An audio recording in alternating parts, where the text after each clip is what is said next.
नमस्कार, मैं हूं रानी शर्मा। आप देख रहे तहलका भारत। 2023 विधानसभा चुनाव में कांग्रेस ने धार जिले के मनावर विधानसभा से डॉक्टर हीरालाल अलावा को उम्मीदवार बनाया है। आज हमारी तहलका भारत की टीम द्वारा कांग्रेस उम्मीदवार डॉक्टर हीरालाल अलावा से खास बातचीत के दौरान उन्होंने सबसे पहले राहुल गांधी, प्रियंका गांधी और कमलनाथ, वरिष्ठ नेतागण और कांग्रेस के समस्त कार्यकर्ता, मनावर विधानसभा की आम जनता को धन्यवाद देते हुए कहा कि इस बार कांग्रेस की सरकार प्रदेश में बनेगी और किन मुद्दों पर इस बार वह चुनाव लड़ेंगे, जनता के बीच जाएंगे और जीतने के बाद मनावर विधानसभा में जो कार्य बचे हैं उसे पूरा कार्य करेंगे। हमारी मीडिया टीम से चर्चा के दौरान उन्होंने क्या कुछ कहा, आइए आपको दिखाते हैं। मध्य प्रदेश के धार जिले के मनावर विधानसभा 199 में फिर से एक बार डॉक्टर हीरालाल अलावा को टिकट दिया है और विश्वास जताया है। आज हम बात करेंगे डॉक्टर हीरालाल अलावा से, उन्हें प्रत्याशी घोषित किया है कांग्रेस ने। तो आज हम उनसे बात करेंगे कि आखिर क्या चीज़ें 5 साल में उन्होंने की है और अब क्या करने वाले हैं जिससे फिर जनता के बीच वो जाएंगे। जी डॉक्टर, खबर तहलका भारत में आपका स्वागत है। बताइए क्या कहना चाहेंगे आप। मैं सबसे पहले तो इंडियन नेशनल कांग्रेस से मुझे दोबारा प्रत्याशी बनाए जाने के लिए सबसे पहले आईएनसी के राष्ट्रीय अध्यक्ष आदरणीय मल्लिकार्जुन खड़गे जी, आदरणीय प्रियंका गांधी जी, आदरणीय राहुल गांधी जी, आदरणीय कमलनाथ जी और आदरणीय दिग्विजय सिंह जी, आदरणीय सुरजेवाला जी, आदरणीय कुलदीप इंदौरा जी और हमारे धार जिला के जिला कांग्रेस अध्यक्ष आदरणीय कमल पटीदार किशोर जी, पूर्व जिला अध्यक्ष आदरणीय बालमुकुंद गौतम जी और हमारे ब्लॉक के दोनों अध्यक्ष साथी, हमारे मनावर विधानसभा की समस्त कार्यकर्ताओं और पदाधिकारियों को धन्यवाद और आभार प्रकट करता हूं कि आप सभी के सलाह पर, आप सभी के आशीर्वाद से और आप सभी के सहयोग से मुझे राहुल गांधी जी ने, प्रियंका गांधी जी ने उम्मीदवार बनाया है। मैं आप सभी क्षेत्रवासियों को और प्रदेशवासियों को मैं पूरा आश्वस्त करता हूं कि पिछले 5 साल के कार्यकाल में जिस प्रकार आपके मुद्दों की लड़ाई मध्य प्रदेश की विधानसभा में लड़ी, सबसे ज़्यादा विधानसभा में प्रश्न पूछने का रिकॉर्ड बनाया और मनावर के विकास को एक नई रफ्तार दी, मनावर के विकास को नई उड़ान दी। हमने पिछले 5 सालों में विपक्ष की भूमिका निभाते हुए भी हमने मध्य प्रदेश के मनावर विधानसभा को विकास की एक नई गति दी, जिसमें 41 करोड़ रुपए का हमने एकलव्य आवासीय परिसर जो देवला में भवन बन रहा है, हमने 10 करोड़ की राशि के लगभग हमने सिविल हॉस्पिटल जो सिमलदा रोड पर बन रहा है अभी, हमने 5 करोड़ रुपए की राशि से हमने उमरबन में एक कॉलेज मंजूर कराया और 62 करोड़ रुपए की राशि से हमने नर्मदा नदी से सिमलदा में ब्रिज की स्वीकृति दिलाई है। तो मनावर के विकास को नई रफ्तार दी हमने। मनावर में नया थाना बनवाया, नया एसडीएम कार्यालय बनाया, नई जनपद कार्यालय बनवाई। ये सब हमारे 5 साल के छोटे से कार्यकाल में।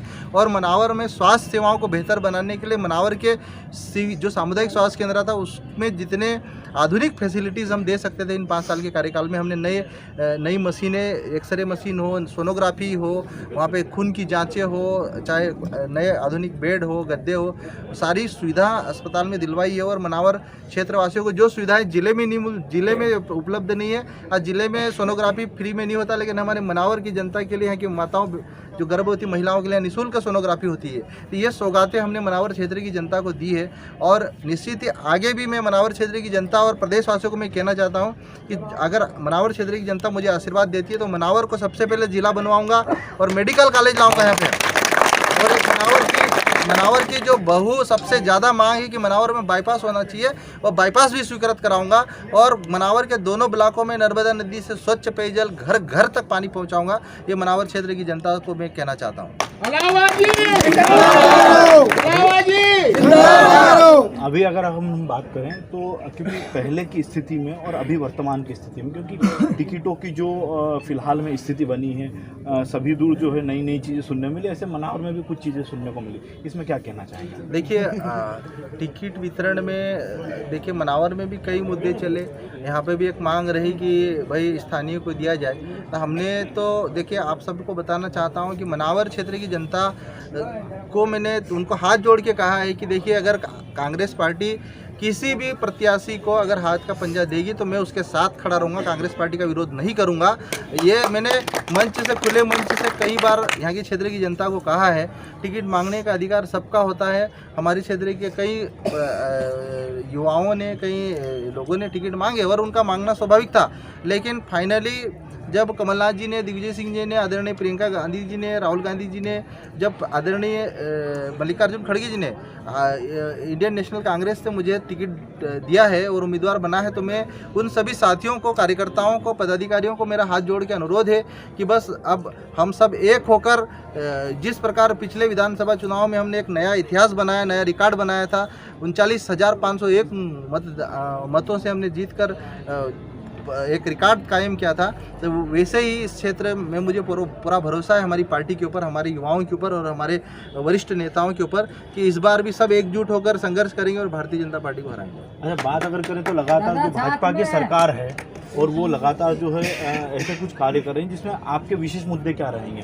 कई ऐसे मुद्दे हैं जिस पर भाजपा की सरकार लगातार इतने समय से, देखिए, भाजपा की सरकार मध्य प्रदेश में पिछले 20 सालों से सरकार राज कर रही है और सबसे बड़ी जो समस्याएं थी मध्य प्रदेश की, यहाँ पर बेरोजगारी।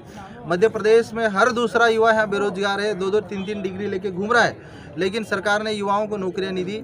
हमारे मुख्यमंत्री, पूर्व मुख्यमंत्री कमलनाथ जी ने घोषणा पत्र में कहा है कि अगर हमारी सरकार बनी तो मध्य प्रदेश में 2 लाख युवाओं को रोजगार देंगे। दूसरी यहाँ की सबसे बड़ी समस्या है किसानों की समस्या। आज मक्का, गेहूं की फसल कितनी मुश्किल से वो मेहनत करते हैं और जब बेचने जाते हैं तो उनको कोई भाव नहीं मिलता है। कमलनाथ जी ने कहा है कि 2600 रुपये क्विंटल गेहूं खरीदेंगे और 2500 रुपये क्विंटल मक्का खरीदेंगे। ये किसानों के लिए 5 हार्स पावर तक के बिजली के बिल सबके लिए मुफ्त रहेंगे और गैस के दाम, जो गैस के सिलेंडर के 500 रुपये के दाम रखेंगे। तो ये जो सरकार कमलनाथ जी के नेतृत्व में बनने जा रही है वो गरीब हितैषी है, किसान हितैषी है, मजदूर हितैषी है, आदिवासी हितैषी है, ओबीसी हितैषी है और सामान्य वर्ग हितैषी है। ये किसान गरीबों की, युवाओं के लिए एक नई सौगात लेके आ रही है और मुझे पूरा भरोसा है कि जनता इस बार मध्य प्रदेश में कांग्रेस की सरकार कमलनाथ जी के नेतृत्व में बनाने जा रही है और भारी बहुमत से हम सरकार बनाकर हम सरकार में बैठेंगे। अच्छा, इस बार विधानसभा में जब आप जाएंगे जनता के बीच, तो ऐसे विशेष कौन से मुद्दे रहेंगे? 2-3 मुद्दों की बात अगर हम करें। सबसे बड़ा मुद्दा हमारा पहला, देखो, मनावर की क्षेत्र की जनता मुझे मनावर क्षेत्र से चुनकर भेज रही है, तो सबसे पहले मेरी कोशिश रहेगी कि मनावर को जिला बनवाना और मनावर में मेडिकल कॉलेज लाना और मनावर को बाईपास की सौगात देना और मनावर के दोनों ब्लॉकों में पीने के लिए घर घर पानी पहुंचाना। ये मेरी पहली सौगात रहेगी, मेरा पहला संघर्ष रहेगा विधानसभा में। और मुझे पूरा भरोसा है कि कमलनाथ जी की नेतृत्व में सरकार बनेगी। जिस प्रकार कमलनाथ जी ने डॉक्टर हीरालाल अलावा के ऊपर विश्वास किया, इस क्षेत्र की जनता ने विश्वास किया, इस बार भी इस क्षेत्र की जनता पूरा भरोसा करेगी, मुझे विधानसभा भेजेगी और विधानसभा भेजते ही मनावर विधानसभा क्षेत्र वासियों को सौगातों की झड़ी लगा दूंगा। ये मैं आप लोगों को कहना चाहता हूँ। अच्छा, आप अगर बात करें और कांग्रेस, दोनों को लोग जो है मिक्स करते हैं या कई बातें सामने आती हैं। ये बात सत्य है कि जयेश और कांग्रेस के बारे में कई बार बी टीम का आरोप लगा है, लेकिन एक आप सभी को बताना चाहता हूँ, जयेश एक स्वतंत्र सामाजिक संगठन है, ये कोई राजनीतिक पार्टी का संगठन नहीं है। लेकिन ये बात भी सत्य है कि जयेश के ऐसे युवा जो विधानसभा में अपनी आवाज़ अंतिम पंक्ति में खड़े वर्ग के लोगों के लिए उठा सकते हैं, उनके लिए लड़ सकते हैं, उनको अधिकार दिला सकते हैं, ऐसे युवाओं को कांग्रेस पार्टी विधानसभा और लोकसभा में पहुंचाने के लिए प्रतिबद्ध है। और इस बार कांग्रेस पार्टी ने जयेश से जुड़े 4 युवाओं को विधानसभा में पहुंचने के लिए टिकट दिया है और मुझे पूरा भरोसा है कि ऐसे जयेश के युवा जो अभी विधानसभा में टिकट से चूक गए, उनको विधान परिषद में, उनको निगम मंडल में और उनको लोकसभा में भी पार्टी मौका देगी। मेरी कमलनाथ जी से बात हुई इस संबंध में, अगर युवा सामंजस्य बनाकर चलेंगे तो ऐसे युवा जो लोकतंत्र के पवित्र मंदिर में घुसकर समाज को एक दिशा देना चाहते हैं, इस देश को दिशा देना चाहते हैं, इस प्रदेश में नई विकास की उड़ान चाहते हैं, उनको मौका देगी ये पार्टी और नए युवाओं को आगे लाएंगे। महिलाओं को लेके कई बार जो है बयान सुने गए हैं, क्योंकि कई बार बात की गई कि सोटन चमाल कहना और इस प्रकार के कांग्रेस पे कई बार भाजपा ने आरोप भी लगाए। तो महिलाओं के लिए अभी कुछ समय से जो है ऐसी योजना निकाल के रुझाने की कोशिश की गई, उस पर क्या कहेंगे आप? देखिए, भारतीय जनता पार्टी ने हमेशा महिलाओं का अपमान किया है। मध्य प्रदेश में एनसीआरबी के आंकड़े के मुताबिक मध्य प्रदेश में सबसे ज़्यादा महिलाओं पर अत्याचार हुए हैं, सबसे ज़्यादा महिलाओं के ऊपर रेप के केस दर्ज हुए हैं, सबसे ज़्यादा आदिवासी महिलाओं के ऊपर शोषण और बर्बरता हुई है। नेमावर हत्याकांड हो, बमोरी कांड हो, चाहे बाणदा हत्याकांड हो, नेमावर में 10-10 फीट गहरे गड्ढे में आदिवासी बेटियों को गाड़ा गया। लेकिन कांग्रेस के नेतृत्व में, हमेशा कांग्रेस के नेतृत्व में महिलाओं का सम्मान किया गया। आदरणीय प्रियंका दीदी ने जब यूपी में इलेक्शन हुए थे विधानसभा के, तो 40% सीट महिलाओं के लिए आरक्षित करी थी। और मुझे पूरा भरोसा है कि मध्य प्रदेश में आने वाले समय में कांग्रेस पार्टी आगामी 2028 के विधानसभा चुनाव में 40% महिलाओं को टिकट बांटेगी, 40% महिलाओं को भी मौका देंगे और हमेशा महिलाओं का सम्मान किया जाएगा। उनके आन बान शान और सम्मान में किसी प्रकार की हम कोई कमी नहीं आने देंगे, ये मैं कहना चाहता हूँ। हमारे चैनल के माध्यम से आप जनता से कोई अपील करना चाहेंगे? मैं आपके चैनल के माध्यम से इस प्रदेश की जनता से और देश की जनता से ये हाथ जोड़कर मेरा अपील है कि इस लोकतंत्र को मजबूत करने के लिए, बाबा साहब अम्बेडकर के इस संवैधानिक व्यवस्था को मजबूत करने के लिए ये जो मतदान होने जा रहे हैं 2023 के, हमारे मध्य प्रदेश में 17 नवंबर को मतदान है और आप सभी जनता अपना जो महत्वपूर्ण बहुमूल्य जो वोट है ईमानदारी के साथ, निष्पक्षता के साथ ऐसे युवाओं को चुने जो बेदाग हो, जिनकी छवि पर किसी भी प्रकार का कोई दाग नहीं हो, जो विकास की भावना रखते हो, जो सबको साथ लेकर चलने चाहते हो, जो हर समाज, हर जाति, हर धर्म की बात करते हो, जो विकास में जिनकी सोच विकास की हो, जिनकी सोच सबकी भलाई करने की हो, ऐसे युवाओं को आप चुने और शांतिपूर्ण मतदान हो, ऐसा मेरा मतदाताओं से अपील है। और मैं आप सभी साथियों का, मीडिया साथियों का भी धन्यवाद देना चाहता हूं कि आपके चैनल के माध्यम से हमारी बात तो प्रदेश की जनता के सामने और देश की जनता तक पहुंचे। अच्छा, अंतिम सवाल है मेरा कि पिछली बार जो है कई समय से यहाँ पे भाजपा का कब्जा था मध्य प्रदेश के मनावर विधानसभा में, लेकिन आपने उसको परिवर्तन कर दिया और परिवर्तन होने के बाद 5 साल आपके सफल रहे हैं। जी, इस बार आप कितने पार करेंगे?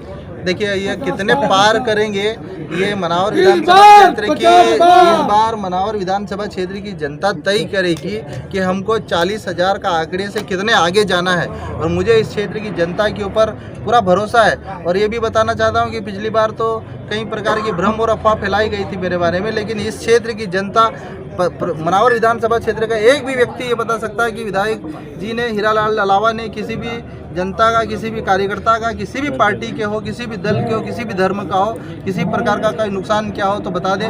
हमेशा हमने सबकी मदद करी, सबका सहयोग करने की कोशिश करी और एक विधायक के तौर पर उनका प्रतिनिधित्व तो सबसे सर्वश्रेष्ठ प्रतिनिधि के रूप में मध्य प्रदेश की विधानसभा में मैंने साबित करने की कोशिश की और मुझे आदर्श युवा विधायक 2022 का अवार्ड भी मिला पुणे यूनिवर्सिटी के माध्यम से। तो मैं क्षेत्र की जनता का, उसके लिए, सबके लिए क्षेत्र की जनता का तहे दिल से आभार हूँ। क्षेत्र की जनता मेरे लिए भगवान है, यहाँ का एक एक युवा मेरे लिए भगवान है। मैं सबको तहे दिल से नमन करता हूँ, उनको वंदन और अभिनंदन करता हूँ और उनका आशीर्वाद मेरे ऊपर रहे, ऐसी अपेक्षा करता हूँ। ये तो हमारे साथ डॉक्टर हीरालाल, जिन्होंने आज हमें इस विधानसभा में लड़ने का उनका जो मूल उद्देश्य बताया कि इस बार वो 40 पार करेंगे। अमृत शर्मा, तहलका भारत।